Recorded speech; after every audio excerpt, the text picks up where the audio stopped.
Dobar dan poštovani gledatelji i dobrodošli u emisiju Aktualna Hrvatska. Naš ovotjedni gost je hrvatski europarlamentarac Ivan Vilibor Sinčić. Dobar dan gospodine Sinčić. Dobar dan, hvala vam na pozivu. Današnja tema će biti, kao što možemo pretpostaviti, vezana uz koronavirus, no ovaj put ćemo raspravljati o tome kako je Europska unija reagirala u ovoj kriznoj situaciji i kako uopće zapravo će Europska unija reagirati u ekonomskom oporavku koji slijedi. Pa evo, za uvodno pitanje, što vi smatrate o reakciji Europske unije i mislite li da je solidarnost zakazala ili da tu još uvijek ima neke nade za poboljšanje? Što se tiče Europske unije, ona na svaku krizu do sada, od kad postoji, je reagirala u pravilu premalo i prekasno. To se dogodilo i ovaj puta. Oni se pravdaju kao nije se to moglo predvidjeti, to je izvanredan događaj, to jest izvanredan događaj, ali situacija je u Kini eskalirala mjesecima prije nego li je došla u Europu i trebali su jednostavno znati da je samo pitanje vremena. Tim više što postoji posebna europska agencija koja se bavi zapravo praćenjem tih zaraza. Upravo ta agencija i njezini ravnatelji, direktori odgovaraju našem odboru, čiji sam punopravni član, Odboru za zaštitu okoliša, javno zdravlje i sigurnost hrane. Tako da trebala je Europska unija bolje se pripremiti. U samom početku nije bilo ništa spremno. Trebali su tjedni da se i najosnovniji dogovori naprave. Svaka zemlja je bila okrenuta sama sebi, nažalost.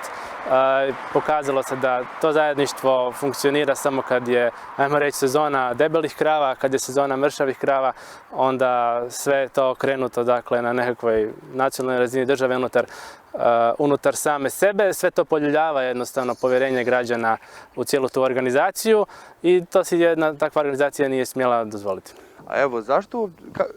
Ovo je možda jedno malo preopširno pitanje za ovaj format koji imamo danas i vrijeme koje imamo, ali zašto je tako? Zašto uopće u Europskoj uniji postoji tolika, zapravo ta neka diskrepancija između različitih geografskih lokacija? Znači, svi znamo, ljudi na sjeveru i zapadu Europe žive bolje, životni standard je visok, tamo i neka srednja klasa može osigurati da ode jednom, dva put godišnje u Španjolsku na 2 tjedna, dok je u Hrvatskoj i ostatku možemo vidjeti i jug, znači Italija, Španjolska, Grčka, situacija je potpuno drukčija.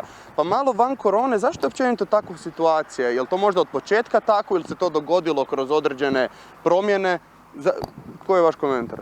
Pa od kad sam ušao u politiku prije 10 godina, prije svega kao aktivist, uvijek sam bio euroskeptik. Ima jedna teza iz političke ekonomije koja kaže ne može se od više nacija napraviti nova nacija, pa tako niti od Europske unije ne može se napraviti jedna nova europska nacija. Ona će uvijek biti različita, raznolika. Tu su različite kulture, različiti narodi, različiti jezici, različite religije, pismo, ali ono što je još važnije je, ekonomije su različite, izrazito su različite i tjerati, ajmo reći, ili poticati sve te ekonomije koje nisu međusobno integrirane još niti blizu, da uđu u jednu zajedničku monetarnu uniju kao što je euro, jednostavno se pokazalo nefunkcionalnim. Euro, kao i cijeli taj proces integracije, prije svega politički proces, on ima vrlo slaba ekonomska opravdanja, ekonomske temelje. Da je tome tako, rekle su i ove nekakve škole ekonomske bliže kejnezijanskom tipu i ove bliže neoliberalnom, tako da glavni problem Europe je nedostatak sloge, nedostatak solidarnosti. Krize kao što je velika ekonomska kriza prije sad već 10 godina, kao što je kriza eura odmah nakon toga, kao i ova kriza samo dodatno... Kao i migrantska kriza isto. Apsolutno, 21. je stoljeće kriza i bit će jednostavno svade narode i države Europe, nažalost, počinje svako vidjeti i gledati kako može što više ugrabiti za sebe i jednostavno ne postoji želja za inteligentnim upravljanjem krizom i dok tako bude, razdor između članica Europe će se samo povećavati. Doživjeli smo evo i izlazak prve članice iz Europske unije. Vlada isto velika skepsa prema ulasku nekih novih članica kao što je Makedonija ili Albanija. Tursku su već svi otpisali, ona vjerojatno nikada neće ući. Tako da Europska unija je jedna jako kompleksna organizacija i zato je ona jako troma i spora i teško reagira u ovakvim krizama. A vidite li možda neku budućnost Europske unije, jer evo, sad je nova kriza, ekonomska kriza će nam tek uslijediti, to još valjda ljudi ni ne osjećaju što će biti, kažu neki ekonomisti da će biti gora od velike depresije iz 1929. Pa evo, Europska unija je, ako se dobro sjećam, rekla da ima oko 200 milijardi eura negdje će se pomoći imati za alocirati ovim državama. Mislim, Hrvatskoj je to u redu. Hrvatska ako dobije 5 milijardi eura, ok, koliko toliko. Ali tipa što će biti s Italijom, što će biti sa Španjolskom, što će biti sa Francuskom, sa državama koje su stvarno pogođene i državama koje pokazuju određeni ljutnju prema općenito toj europskoj birokraciji. Mislite li da uopće ima budućnosti u Europskoj uniji i može li možda ova kriza nešto dobro da iz nje iznjedri ili je još uvijek, kako ste rekli, budućnost Europske unije crna? Vraćamo se jednostavno opet na političku ekonomiju. Dakle, kad bi neko radio takav jedan projekt, ispravan put bi bio da se prvo definira politička unija i kulturološka unija, onda tek ekonomska. Oni su napravili obrnuto. Prvo su forsirali nekakve, prvo mirnodopske, onda ekonomske integracije, a dan danas nema sloge, nema jedinstva, tako da to je jednostavno jedna upitno funkcionalna zajednica. Talijani su bili, da, predstavljeni što su im u početku krize. Sad je to drugačije, sad se već razmjenjuju pacijenti, Njemci se liječe u Francuskoj i neke druge stvari, ali u početku krize situacija je bila užasna, svako je gledao svoje granice, nije se moglo do opreme iz druge zemlje. To je sve izgledalo dosta tužno i naravno da je to potkopalo povjerenje recimo konkretno građana Italije u taj cijeli zajednički projekt, a treba reći da recimo 2018. godine na izborima euroskeptične stranke, više ili manje euroskeptične stranke su dobile 2/3 glasova. Hoćete Movimento koji je dobio 30%, hoćete Legu, momentalno je Lega najjača stranka u Europskom parlamentu po broju zastupnika, 28 zastupnika, Merkeličina stranka ima samo 22, najjači je bio Brexit dok nije došlo do Brexita, 29 zastupnika, tako da to govori jednostavno o procesima koji se događaju u Europi i ako se Europa koja sad postoji ne redefinira u potpunosti, naravno da će ti divergencijski, odnosno razilazeći procesi se nastaviti.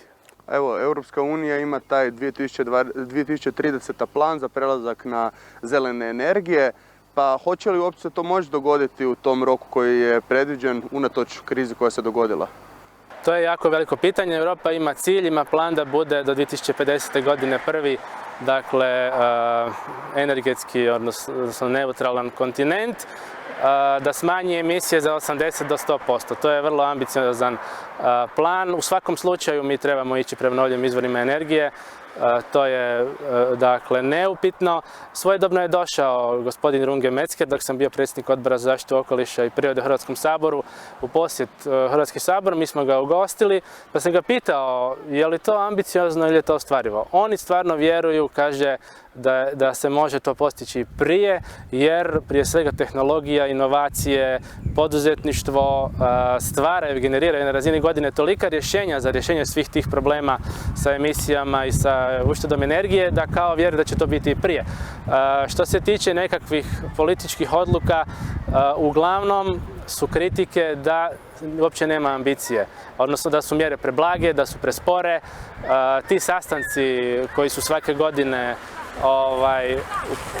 u pravilu ne donose nikakve značajnije korake. Pariz je doista bio revolucionaran, ali toga je sad prošlo više godina. Jednostavno, najčešće kritike su, recimo kod donošenja proračuna za ovu godinu, krajem prošle godine, da jednostavno tu nema dovoljno zelenih projekata, da tu nema dovoljno novaca koji će se uložiti u sve to. Isto recimo, početkom ove godine donosio se je izmjene popisa strateških projekata.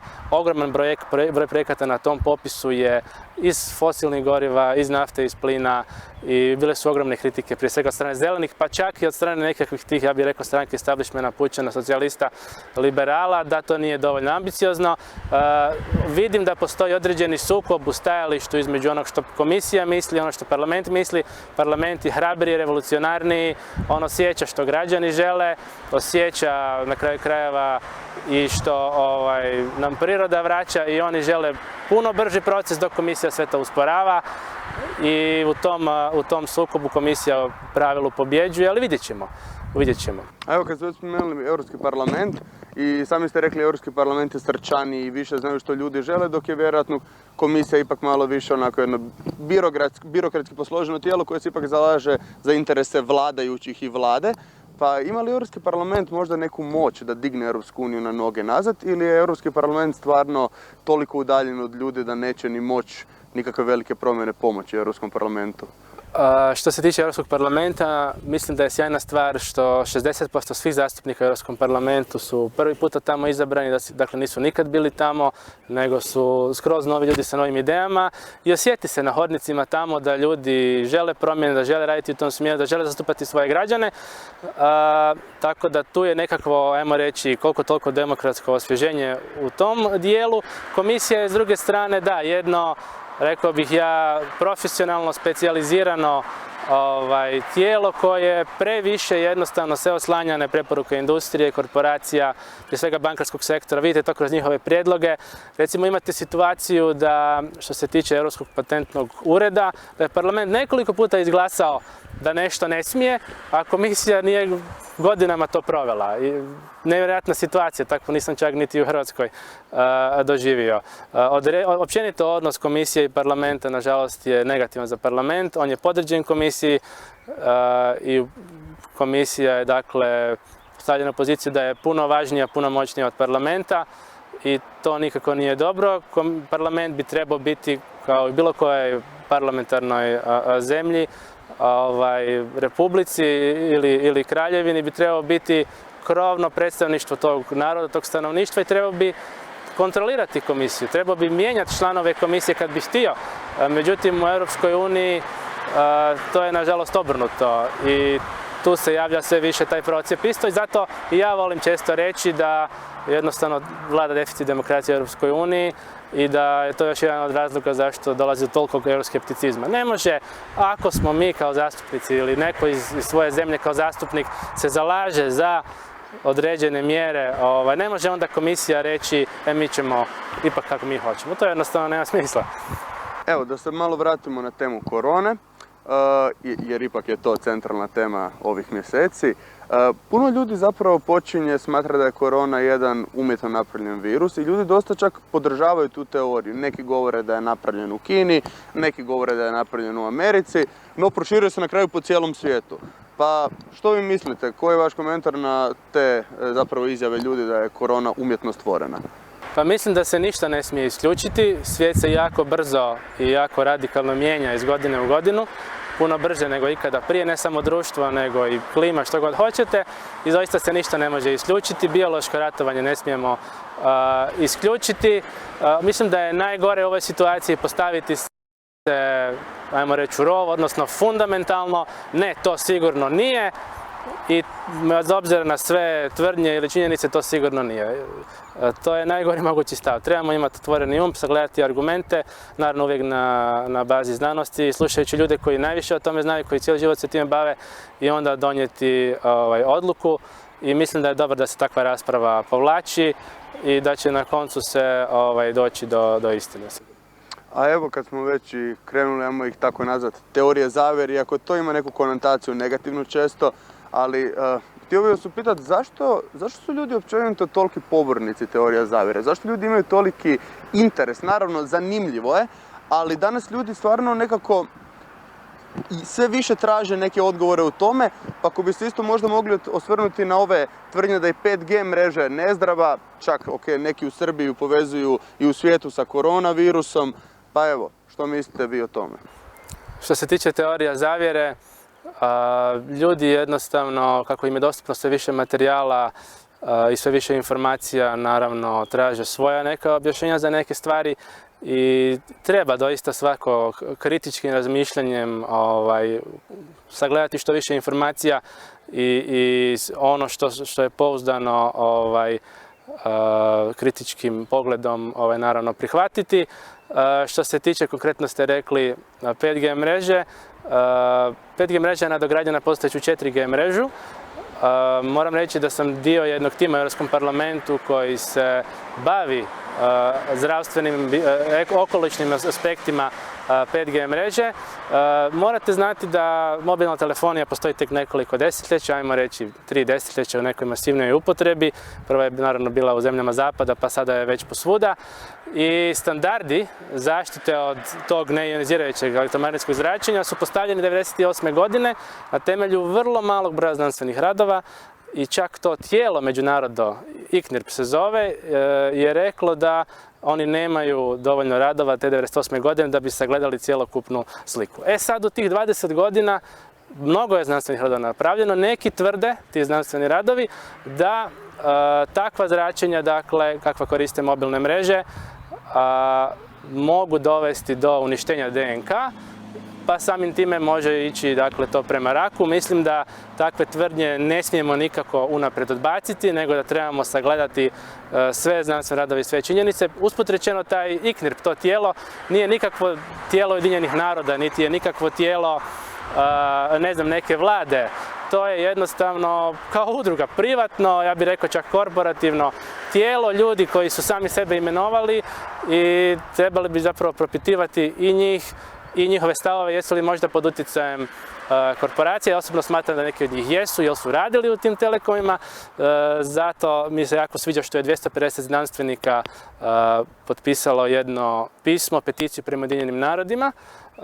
Inicijativa se zove IMF Scientist, kojim traže da se uspostave novi standardi zaštite, da se sagledaju cjelokupne znanstvene spoznaje. To su tamo ljudi, dakle, koji se cijeli život bave tim dijelom iz uglednih instituta od Karolinska, ne znam, ako se ne varam, Harvarda. To je sve javno dostupno. I svakako, ja sam i pitao komesara Sinkevičiusa, koji je zadužen, dakle, za zaštitu okoliša i oceane, hoće li uzeti u obzir 20 godina razvoja znanosti i založiti se za donošenje novih, boljih standarda zaštite od neionizirajućeg zračenja. On mi nije na to znao dati jasan odgovor, nešto je počeo pričati kako je on bio u Hrvatskoj, kako je Hrvatska lijepa, doista neozbiljan odgovor, bio sam šokiran. Naravno da u nekim slučajevima neionizirajuće zračenje može biti štetno. Na kraju krajeva imamo zakon u Hrvatskoj, zakon o zaštiti od neionizirajućeg zračenja, samo je pitanje doza, pitanje razina. Nažalost, u Hrvatskoj su te razine višestruko veće od razina u zapadnim zemljama, to nije dobro. Što se tiče samo 5G mreže, mi imamo recimo 3 zanimljiva slučaja. Grad Brisel je obustavio uvođenje te infrastrukture, sad neki kažu zato što je došlo do pobune građana, u redu, neki kažu zato što onako ima jaku optiku tamo, pa im to niti ne treba. Zanimljiv je također slučaj Švicarske.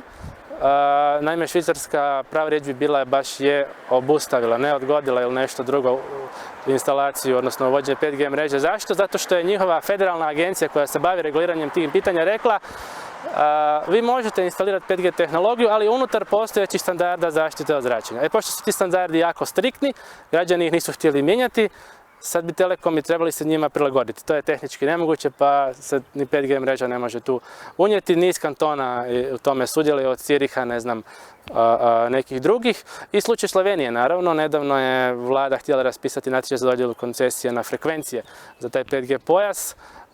Na kraju, zbog građanskih inicijativa je od toga odustala, povukla prijedlog iz procedure i tražila da se dodatno istraživanja naprave. Apsolutno treba uzeti u obzir 20 godina razvoja znanosti, jer ono što je ICNIRP donio 1998. godine, oni sami kažu, mi smo uzeli u obzir samo termičke efekte. Drugim riječima, oni su mjerili koliko se zagrijava metalna pločica u gumenoj luci, kad zvoni telefon i tako dalje. To je jednostavno zastarjelo. I još su napomenuli da za netermičke efekte, dugoročne, što se desi ako je neko izložen zračenju 24 sata na dan godinama, biološke, što se dešava na tkivu, što se dešava sa okolišem, uopće nisu uzeli u obzir, jer nije bilo dovoljno znanstvenih radova. To su oni sami napisali. Tako da definitivno trebamo preispitati uvođenje 5G. Mislim, ovo je stvarno tema o kojoj... Mogli bi danima pričati, ali nažalost nemamo toliko vremena i evo, nisam zapravo znao ni da je toliko, ajmo reći, zapadnih progresivnih, koliko je to moguće reći, iako što to znači progresivno mogli bi raspravljati, ali država zapravo prekinula uvođenje te mreže. No zapravo da se vratimo malo na Hrvatsku i da se vratimo u jednu temu koja je vezana uz koronu, ali nije toliko baš, a zapravo je. To su izbori. Parlamentarni izbori i mogli bi zaključiti zapravo ovaj razgovor s time što vi mislite, kad će ti parlamentarni izbori biti, za što se zalažete i trebaju li se oni možda održati online. Iz nekih stranaka govore kako treba, iz nekih govore kako treba, ali ne još sada jer infrastruktura za to još nije uspostavljena niti spremna. Pa što vi mislite? Vrlo je jednostavno, mi se zalažemo od uvijek, od samog početka našeg političkog djelovanja za mogućnost elektroničkog glasovanja, ne samo elektroničkog nego i dopisnog. Recimo, razgovarajući sa Hrvatima koji žive u Švicarskoj, vi tamo na jedan od brojnih referenduma koji se održavaju svake godine možete u kuvertu zapakirati svoj glas i poslati čak i mjesec dana unaprijed, pa se on računa. Mi trebamo i takav sustav, trebamo i elektroničko glasovanje i mi smo predali u saborsku proceduru baš prije nekoliko dana zakon o elektroničkom glasovanju kako bismo to omogućili. Troškovi su minimalni, svega 2 milijuna kuna unutar postojećih sredstava za digitalizaciju. Kad će sami izbori biti? Bit će onda kad to odgovara prije svega vladajućoj koaliciji i stranci. Vjerojatno će ovi zastupnici koje je njihov gazda Bandić nazvao žetončićima nešto otezati, jer što su prije, toliko je manje saborskih plaća na njihovim računima, ali u načelu HDZ će odlučiti kada će biti izbori. Procjenjujem da bi oni to htjeli na ljeto, da što manje negativni efekti, prije svega ekonomske krize, utječu na njihovu popularnost. Smatram da je optimalno da su izbori recimo u 9. ili 10. mjesecu i da bi to bilo najbolje s obzirom na sve okolnosti. Znači, Europska unija nije dobro reagirala na ovu krizu i mislite, samo da zaključimo ipak, znači da Europska unija, nažalost, nema najsvjetliju budućnost u ovom svemu. Apsolutno, ponavljam opet, premalo i prekasno je reagirala. Ako se totalno ne reformira, to sam rekao nekoliko puta u parlamentu, ako se ne redefiniraju odnosi u toj zajednici, ona ne može opstati, samo će ići dalje u dezintegracijske, neintegracijske procese. Hvala vam puno i hvala vam na gostovanju u Aktualnoj Hrvatskoj. Hvala vam.